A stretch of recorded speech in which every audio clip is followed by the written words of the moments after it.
Buti pa yung Ateneo pre, nakalagpas na sa low streak. They got it over the UE Red Warriors. You know what time it is?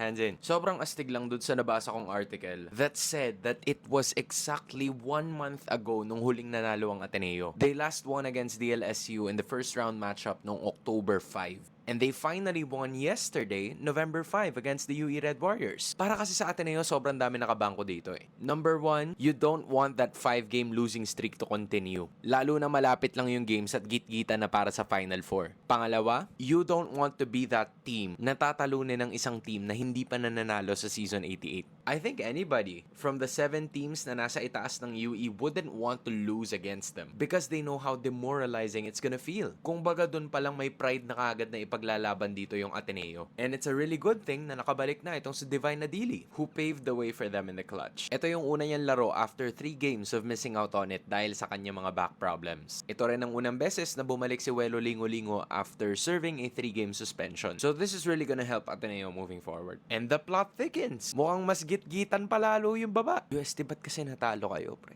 Sorry, damay.